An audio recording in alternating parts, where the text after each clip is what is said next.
God. We're in class 18,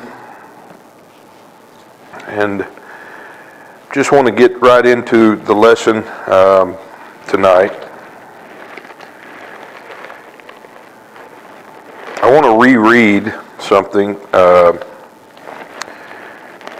that we looked at in our last class. And before I do that, let me read the verse that it has reference to. This is Malachi chapter 1, verse 1 and 2. The burden of the word of the Lord to Israel by Malachi, I have loved you, saith the Lord. Yet ye say, wherein hast thou loved us? Was not Esau Jacob's brother, saith the Lord? Yet I loved Jacob, and I hated Esau.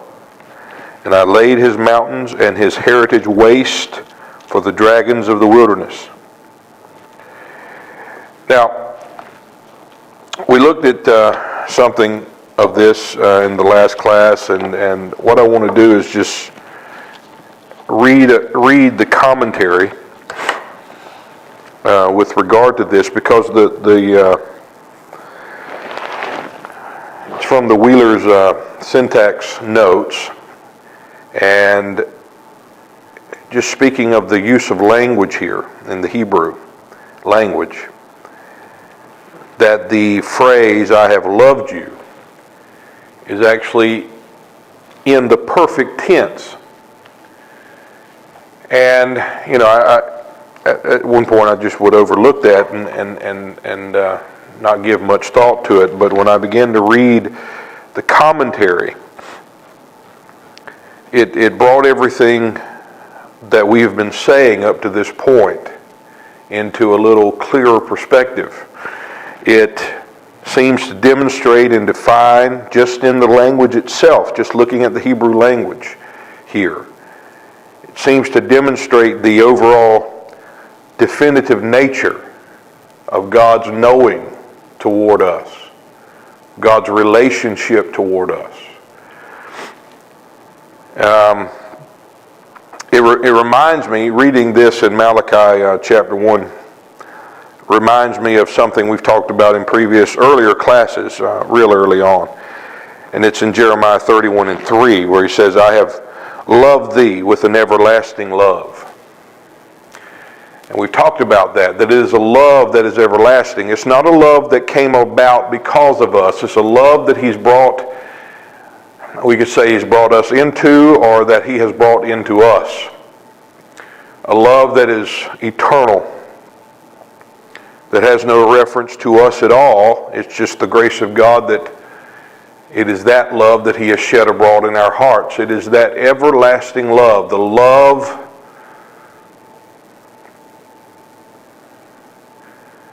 a relation. He could say this, I have known you with an everlasting knowing. I have related to you with an everlasting relationship. He could say that. It's the same thing. It's God relating or loving us, relating to us in view of that which is eternally sure and perfect and complete. And that's what we'll read in this Wheeler's notes here. We said that this love was established before we even existed. It's like Israel, before they were truly Israel, before they were truly brought into it by blood, but before God truly brought them out with a strong hand of deliverance, before any of that, God knew them. And if you even go before that, he knew them in the light of a covenant with Abraham. In Genesis 15, he speaks about everything that took place in Exodus. He speaks of it before any of that. He speaks of it to Abraham, and he confirms all of that in this cutting of a covenant. And we've talked about that in earlier classes, where it was a covenant between the Father and the Son, the fire pot and the torch that walked through the pieces of flesh that was separated, and the blood, and it walked through it, cutting a covenant, confirming, ratifying, establishing a covenant with himself, the Father and the Son, and saying, confirming everything that took place. In other words, God knew them in the light of this covenant before he ever brought them into it by the blood. He knew them because it was in accordance to an everlasting knowing. It was in accordance to a covenant that he had cut before.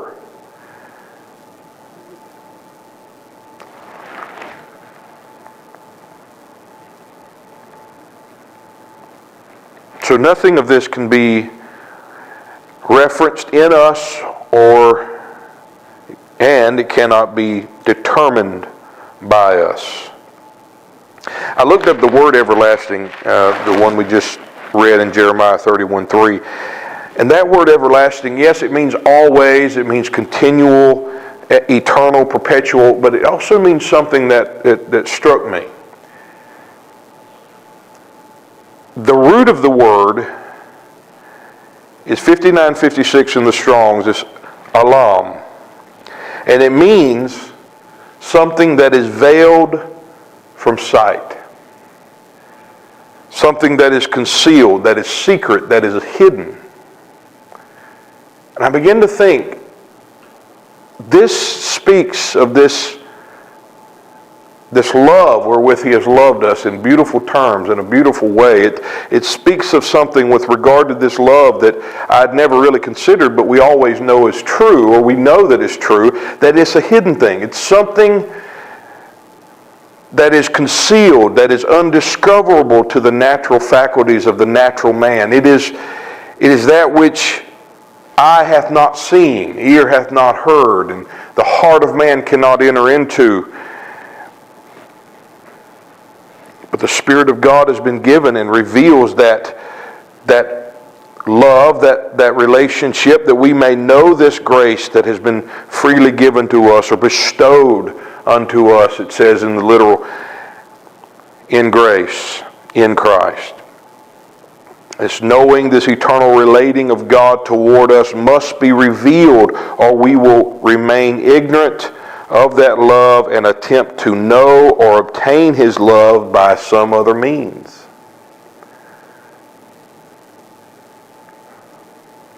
I want us to see in this, there is something that stands sure.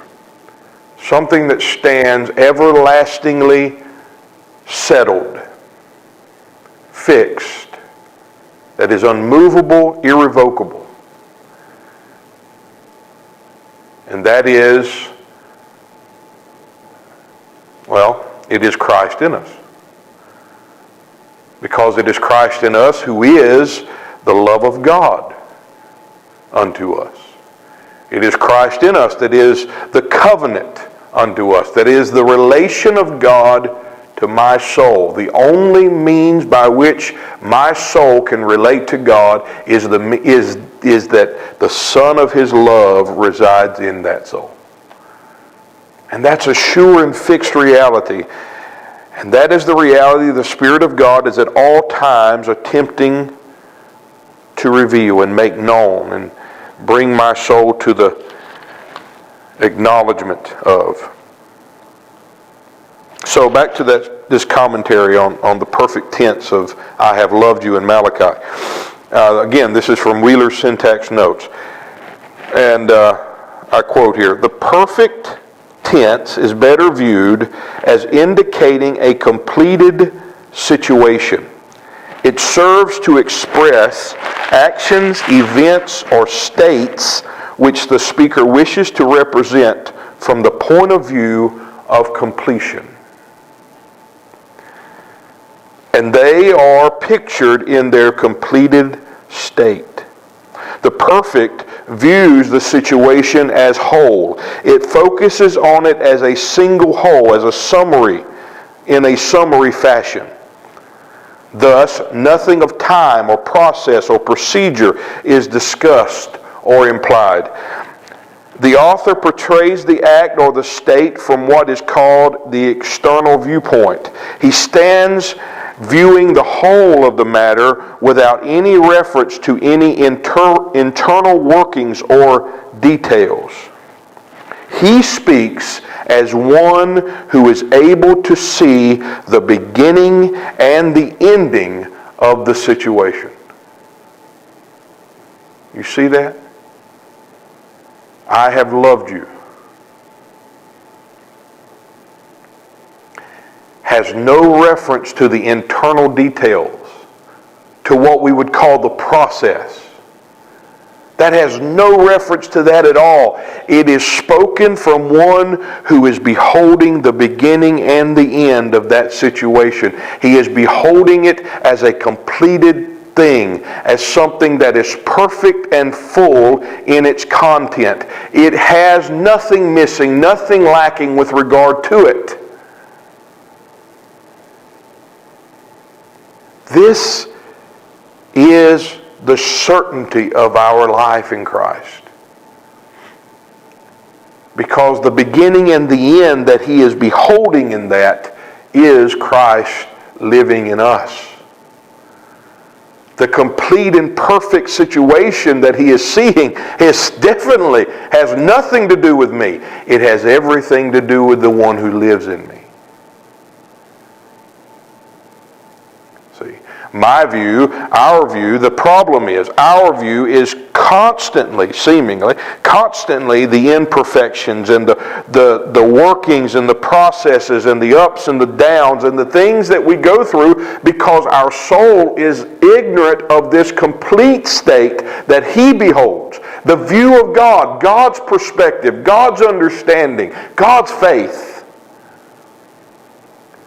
that beholds the one who is the Alpha and the Omega with regard to my salvation.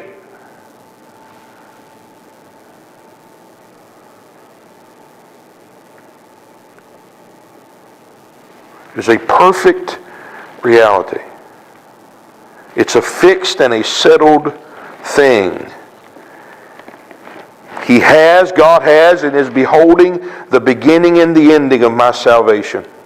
Again, I think this is why Hebrews speaks in this manner in chapter 6 of Hebrews, verses 18 and 19. Let's look at this. He speaks of that expectation, that hope that we have as an anchor for the soul. And he defines that in a person. Let's read it. Verse 18. That by two immutable things in which it was impossible for God to lie, we might have a strong consolation, who have fled for refuge. Listen to these words. Who have fled for refuge to lay hold upon the hope that is set before us. To lay hold, to apprehend, to seize that expectation that is set before our view, that is set before our face, that is set before our eyes. It is that ark set out before us that we are to pursue. It is Paul saying that I count all the other as loss, and I desire to apprehend that for which I am apprehended. I desire to lay hold and apprehend that which is set before me. They have fled from the things that merely testified. They have fled from that which would usurp the place of Christ himself. They fled from that and have come to the substance himself, have come to the Son in whom God hath spoken in a perfect and full and utter way,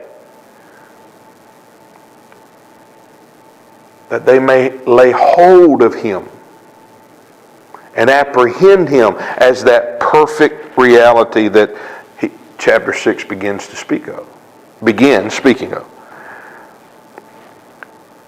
But it is an expectation, and what got me was this the way it's worded here. The hope, the expectation, which is not, the hope is not in verse 19 in the original. It actually says to lay hold upon the hope set before us, verse 19, which we have, speaking of that hope, as an anchor of the soul, both sure and steadfast, which entereth into that within the veil. It's an expectation that we have that is the anchor of the soul. Something sure, something steadfast, because that expectation is set upon something that is sure, that is eternally sure, that is fixed and settled in the heart of God. It is that perfect situation that is before His face, that is the gaze and the view of His heart. It's that one in view of whom He can say, I have loved you. It's the one who is the perfect salvation, and that perfect must appear in our hearts, so that we can, as he's attempting to get these in this Hebrew letter, bring them to, it's so that they, in the light of the perfect, can put away the things of the child, put away the things of the shadows, the pieces, the fragments, and live in the light of this one. He embodies this one. It's this one who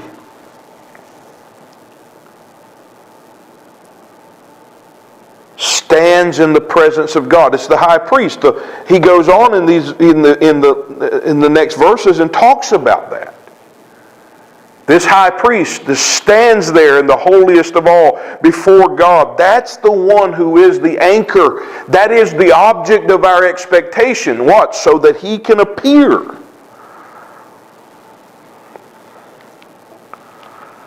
It's the anchor. The Exegetical Dictionary uses this phrase. It says, the anchor, that which provides support and inward stability. Our expectation is towards the appearing of this one, to find in Him and apprehend in His revealed presence the certainty and the surety, the amen of all that is already and has always been certain in Him. They could not know. You have to understand, the high priest in his standing in the Holy of Holies was already their salvation. Perfect, accepted, received of God. God's view was perfectly set and satisfied upon this one. They had no idea. In God's heart, in God's perspective, it was fulfilled, it was complete, their atonement was done. He beheld in that one a perfect situation. And could say to the whole of Israel, I have loved you. Could say to the whole of Israel, you are atoned. You have relation to me. He could say that because his view was this one who stood accepted and perfect before him. But Israel, those who were waiting, knew nothing of it, could experience nothing of it. They could not know even as they were known of God until He appeared. Until they saw Him. It is what Peter says. Let's turn there. Peter says this. Speaking of this perfect salvation, this great salvation that we have, that even the prophets spoke of and desired, but knew that it was not unto themselves that they spoke, even that which angels themselves desired to look into or peer into. He says this.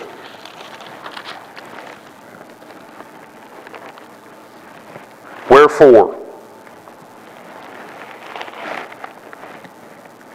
gird up the loins of your mind, be sober, and set your hope, your expectation perfectly, that's the word to the end, perfectly for the grace that is being brought unto you in the revelation of Jesus Christ.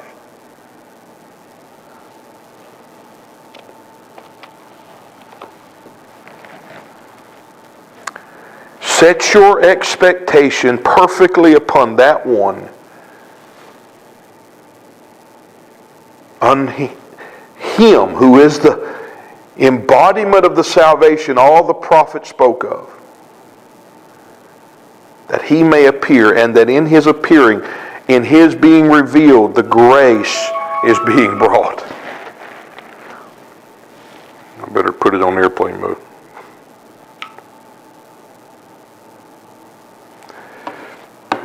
In that one, in His appearing, you're experiencing, you're beholding, you will live in the light of that grace that is continually being brought in His appearing, in the revealing of Him.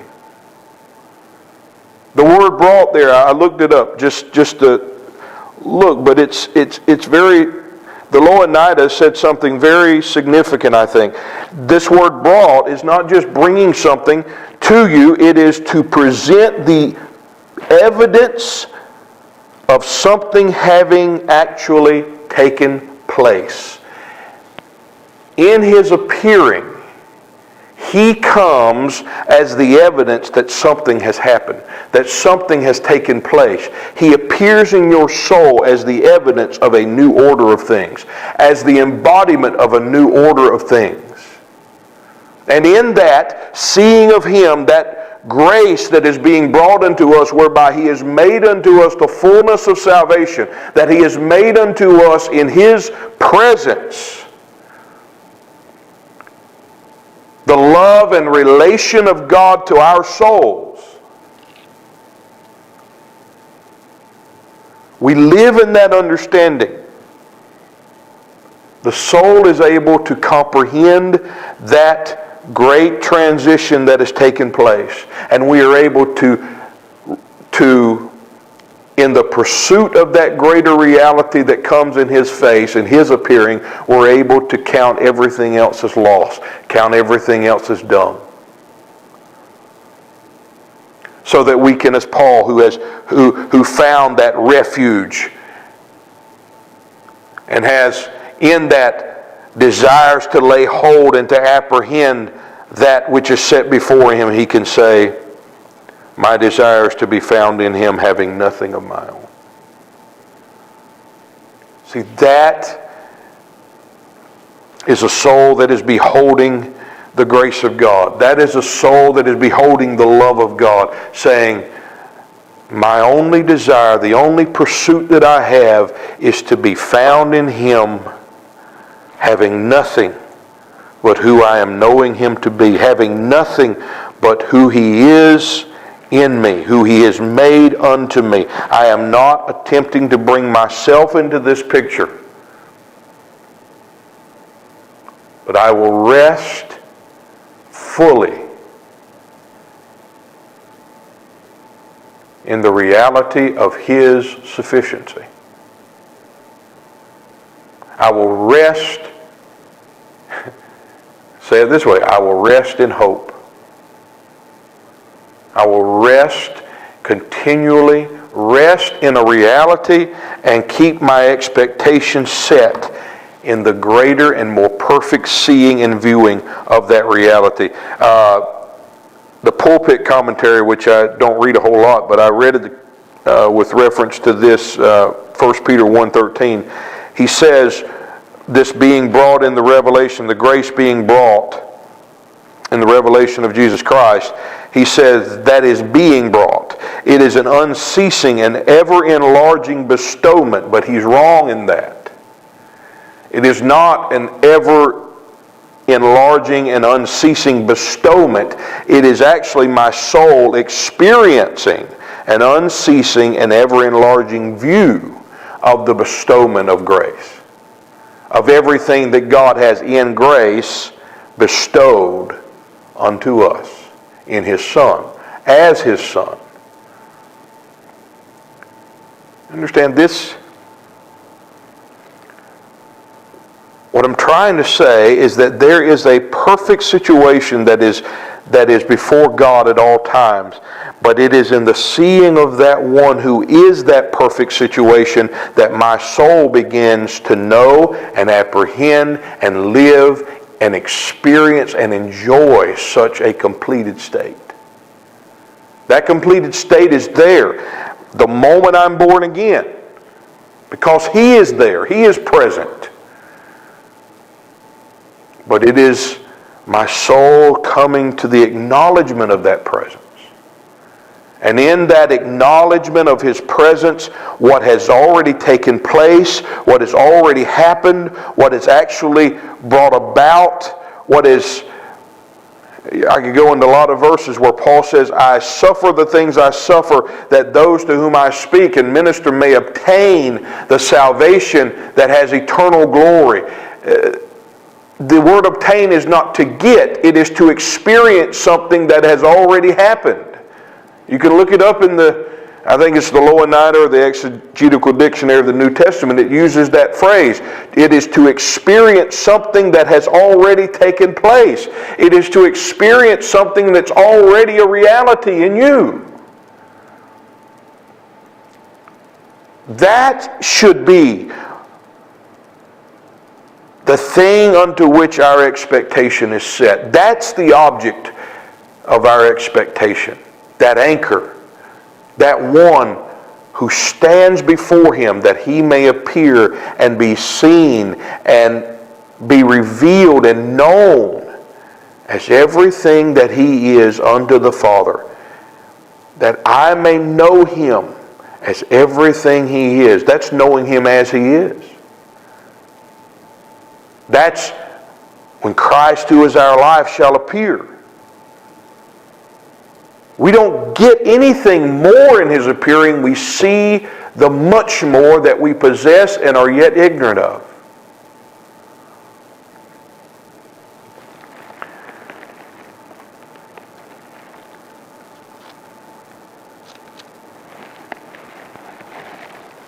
Our great salvation is complete.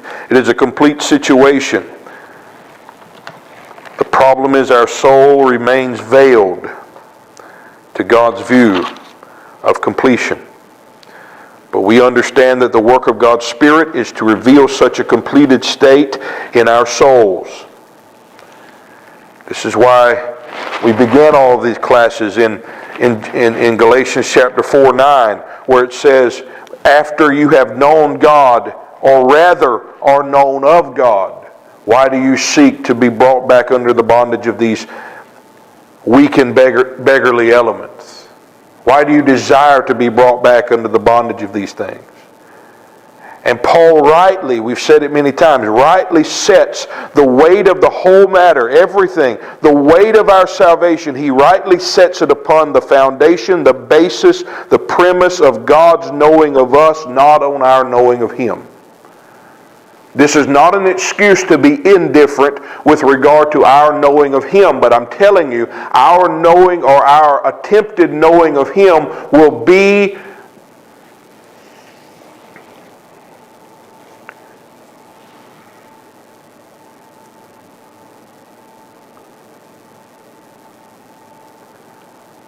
misdirected,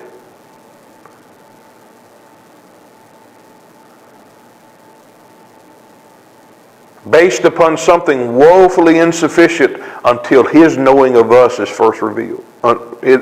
His knowing of us must first be revealed before there is any progress, any positive movement with regard to our knowing of Him.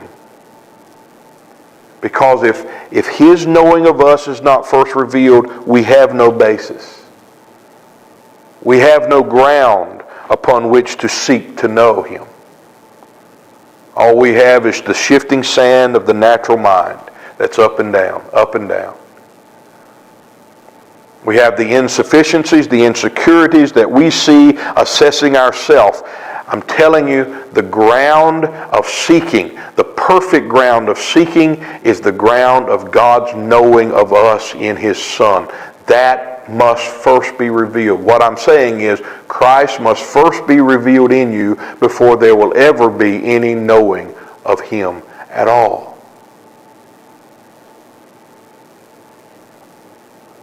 Salvation must be revealed before we can grow in the knowledge of that salvation.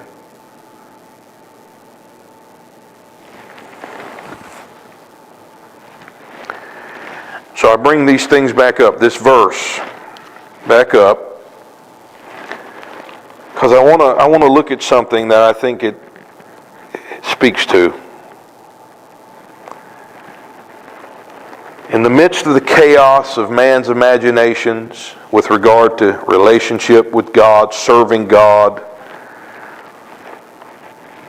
in Galatians, Paul feels it necessary to point to the sure foundation God has laid, that sure foundation that remains ever before him.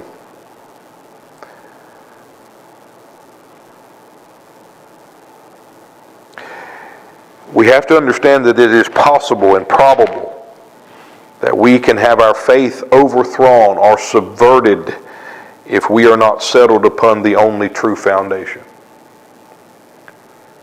We're going to read that verse. We are totally susceptible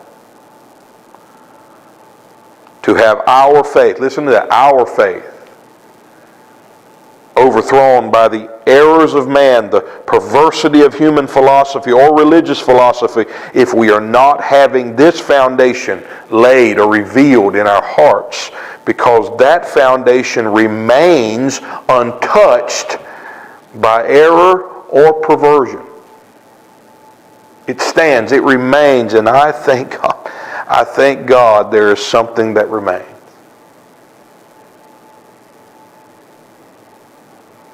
In the midst of my ignorance, there is something that remains. There is something sure. There is something that is complete. There is something perfect to which God is calling my soul constantly. Something He is calling my soul to comprehend. A perfect situation that is forever His perspective. He is calling my soul that it may apprehend His perspective, comprehend and know in the light of His understanding, His view revealed in my soul. Paul says, if that which has been done away, put away, was glorious, how much more that which remains? There's something that remains. Paul, I think it's in Romans 3 where he talks about what if some did not believe? Does that negate the faith of God? Does that make nothing the faith of God? God forbid. Let God be true and every man a liar. God's faith and His faithfulness, because the faithfulness of God is tied to the faith of God, the understanding, the knowing of God. That to which He is faithful is bound up with His understanding, His view. It remains untouched by my ignorance, untouched by whatever perversions may come. There's something that remains. There is something to which God is at all times calling my soul upward and onward to a greater view of reality. Because there is a reality. There is an eternal, everlasting, fixed and settled reality. And it's embodied in the person of Christ who lives in us. It is that reality that remains. It remains as what God has as His own rest. It is the rest that God Himself has.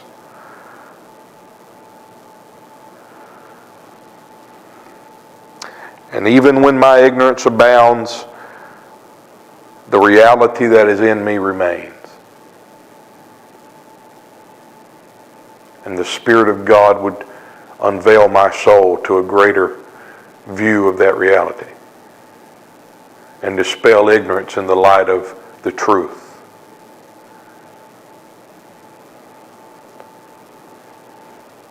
But 2 Timothy 2. Let's go there. 2 Timothy chapter 2.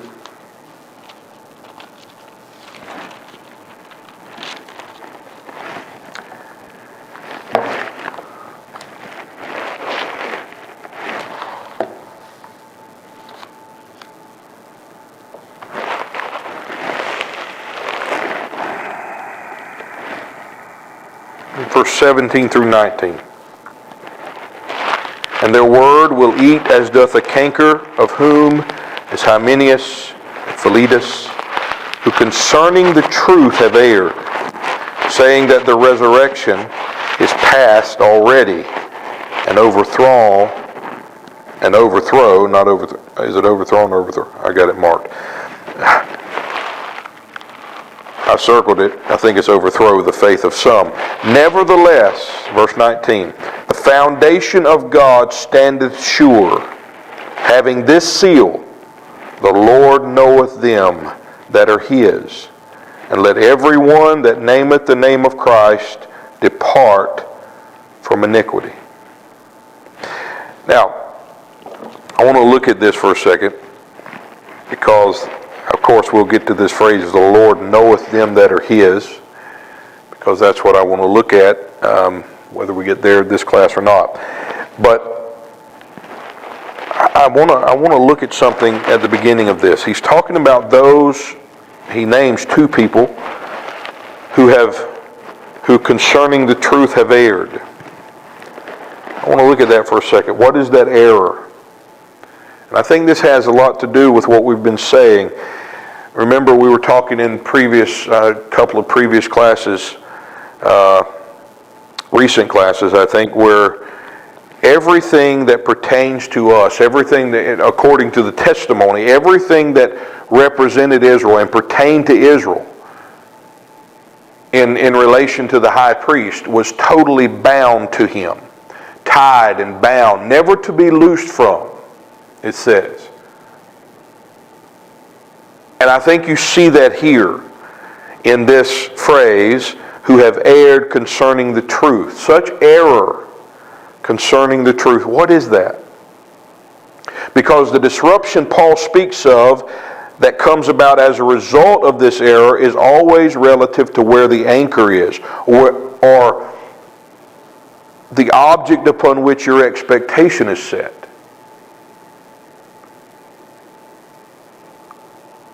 So what does it mean to err concerning the truth? It's in regard to the truth, so we have to think about the truth. And I'm not going to get into a study of the truth, but the truth is actually that substance that stood as the basis of every testimony, that stood as the basis of the testimony itself. It is the body that cast that shadow. It is the person whose body cast the shadow we call the testimony. That's the truth. It's the person of Christ. It is Christ himself. It is that eternal object of substantiation, of confirmation, of conclusion, of fulfillment. Therefore, what does it mean in the light of that to err concerning the truth? Well, let's look at it in reference to the resurrection. I believe it means that they attempt to proclaim the resurrection outside of the light of its truth, or the truth. In other words, they are declaring the resurrection as something other than who Christ is. They speak of the resurrection as something that has come and gone, declaring anything of our salvation as something separate from His person or His presence in us.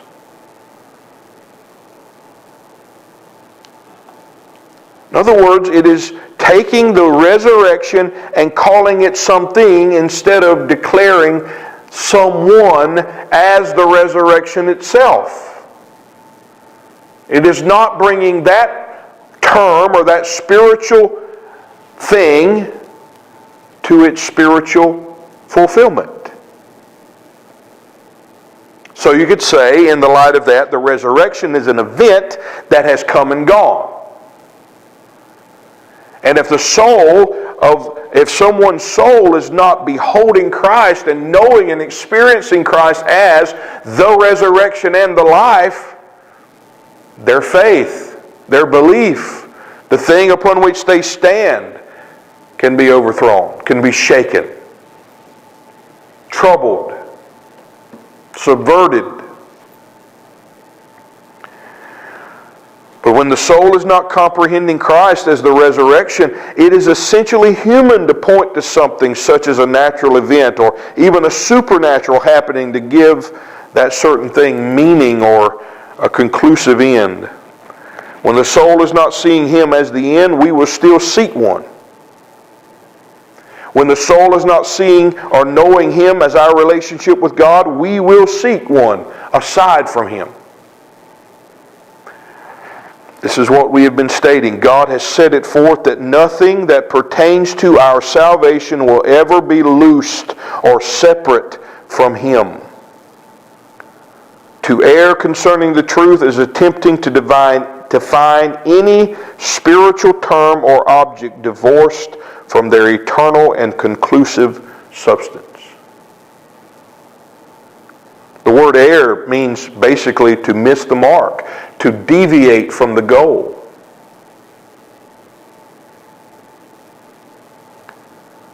This is about being secured in a living relationship with a person who is the embodiment of all spiritual fullness.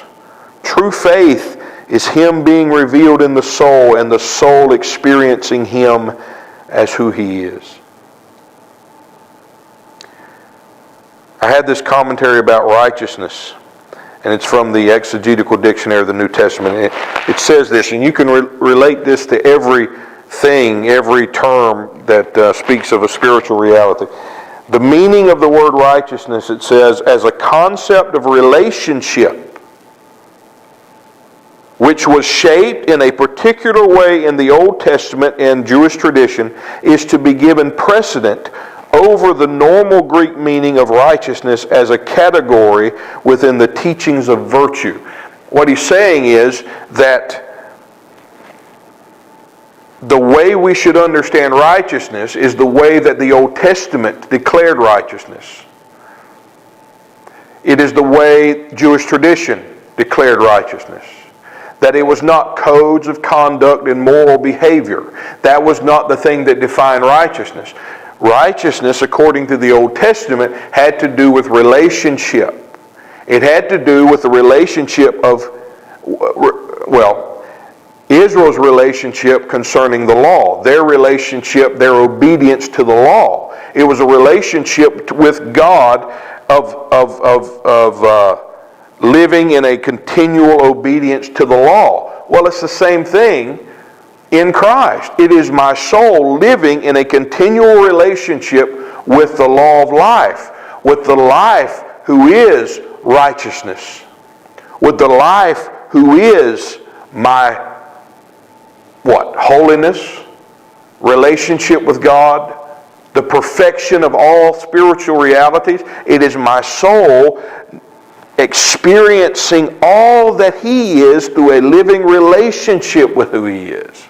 It is not about what I do and don't do. That's not an excuse to do all you want to do. It's about my soul. The greater reality is my soul apprehending, knowing, and living in the light of Him who has made unto me everything that I am not. He has made unto me the perfect and full and complete salvation of the Lord. It is my soul in a continual relationship with that one, seeing all things bound, inseparable to His person and who He is. Not trying, being ignorant of that righteousness, to produce one of my own or to establish one of my own, but seeing the one God has established. It states it well. It is found in and as Him. Everything else is error and perversion. Everything else is error and perversion. However, there is that foundation that remains sure, that remains steadfast. Nothing of our salvation can be apprehended aside from the apprehension of Him, who is our life. There is nothing that is our own when it comes to spiritual life. Yet there is this constant cry in the natural man to God, have you anything left for me? Is there a blessing that remains for me? And just as we read in our last class with Esau and Jacob, the father looks and says, I have blessed him. I have blessed Jacob. And in the literal version it says, I have blessed him and he shall remain blessed.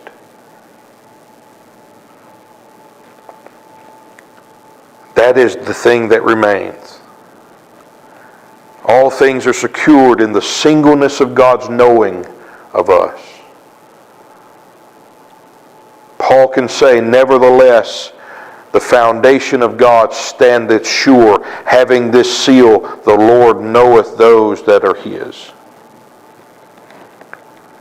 The sure foundation has a seal. It is sealed. And I believe it to be the foundation that is set before Joshua in Zechariah 3, upon which 7 eyes are set. And that is engraved with an engraving, or that is sealed with an engraving. The seal that is upon this foundation is defined by Paul as God's own knowing. Whatever error, whatever perversion, whatever ignorance may come, God's knowing remains. The foundation remains.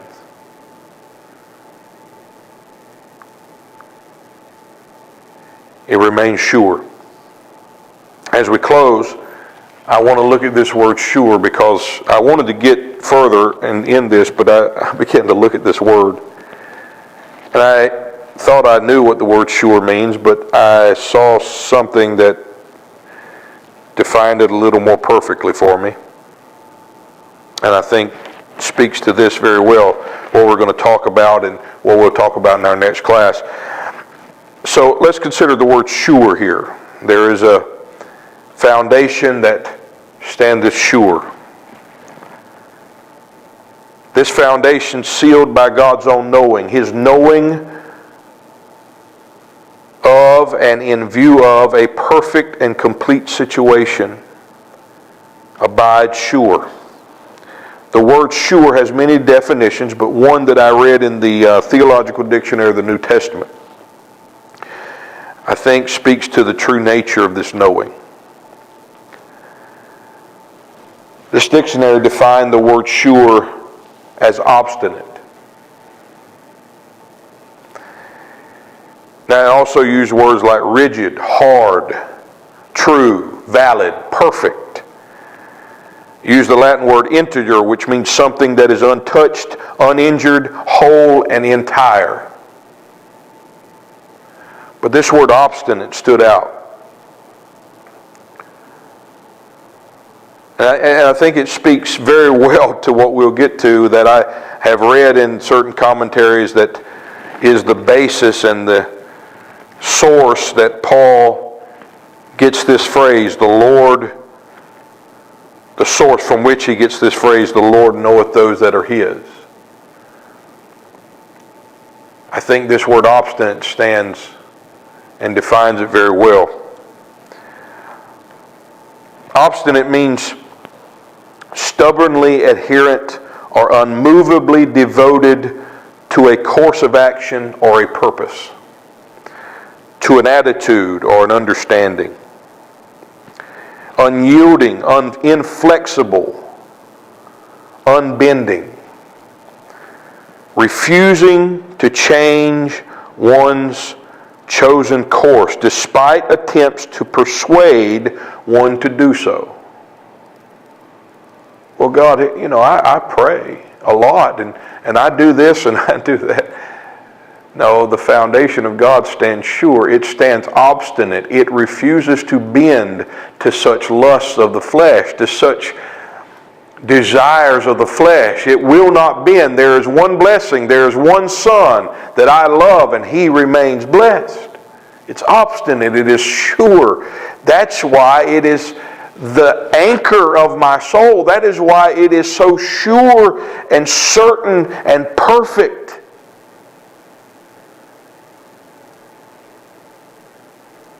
Because it does not bend.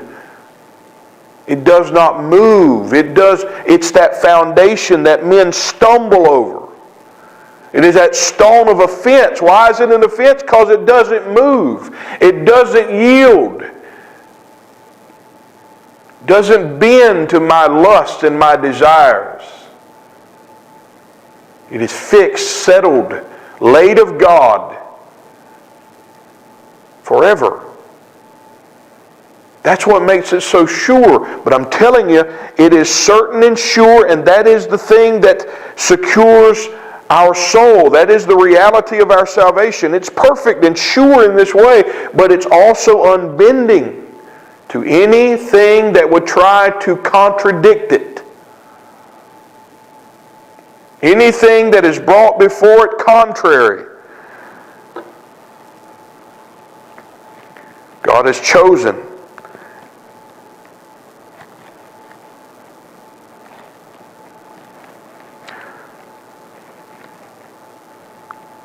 And that is why I believe that the heart of man, and I'm speaking to those of us who are born again, that our hearts continually fight and struggle against the very thing that secures us.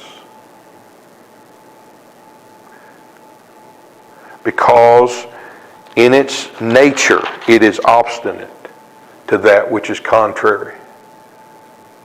It is unmoved and unyielding. The nature of the great salvation we have, the nature of God's knowing, is unyielding to the lust of our flesh that motivates us. He remains unmovably devoted and faithful to the fellowship of the Son unto which He has called us. And therefore He recognizes no other attempt or desire to create one of our own. There is a great consequence when facing this sure foundation. It is this rock upon which we must fall and be broken. Or it falls on us and grinds us to powder. And we suffer great loss. You understand, that's why in Hebrews, and we talked about it Monday night, Jimmy and I, that's why in Hebrews, and all of the warnings that are given throughout Hebrews, it's always based upon something that is settled, something that is a reality. It's never based upon missing something that's not yet present. It's about neglecting something that has been given of God to the soul and settling for something less. Because God has nothing else for us. You miss this, you've missed it. You settle for something less, God will not bring something. There's not a third option here.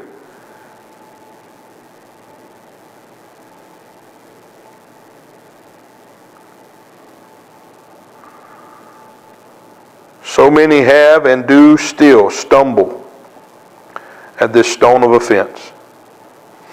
This fixed, this unyielding reality of Christ in us.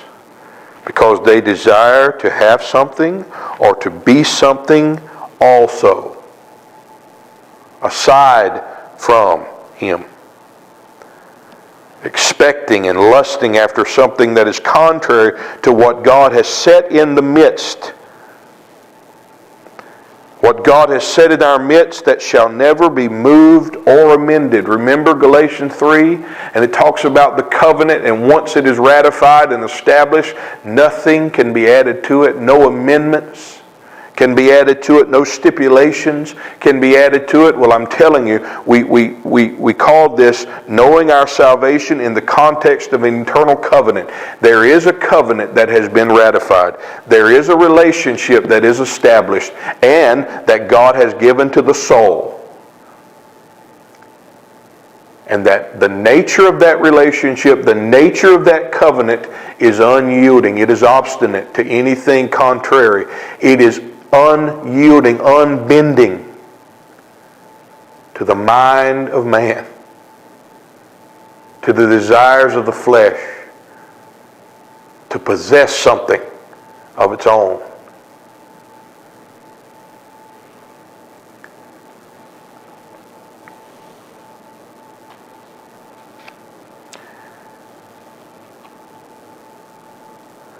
And this is why we can rejoice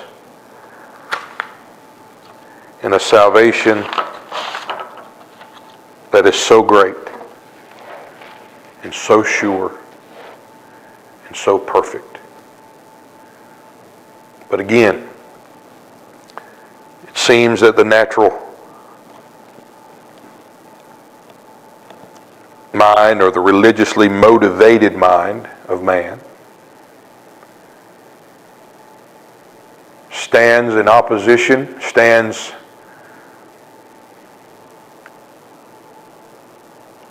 against the very thing that secures it. The very thing that secures us.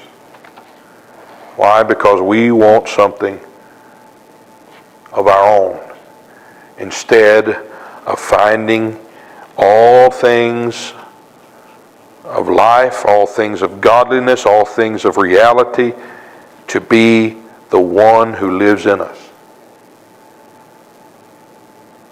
God will not put your face on that which is only defined in His. The Spirit of God is at all times desiring to unveil our souls to the face of the truth Himself, of the truth, that we will not err concerning the truth, that we live in that truth, live in that reality, and rest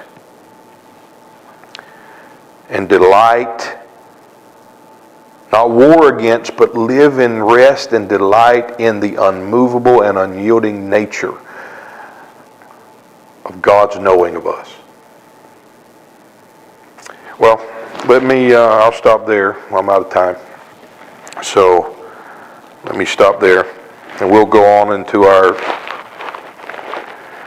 going to go into number 16 with regard to Korah. And then in number 17, and how God continually makes His point. One shall stand before me. I have chosen one. One. The singleness of God's knowing is indeed the security of our salvation. May our hearts come to know that one and live daily in the enjoyment of that one as our life. All right. Thanks for being with us tonight, and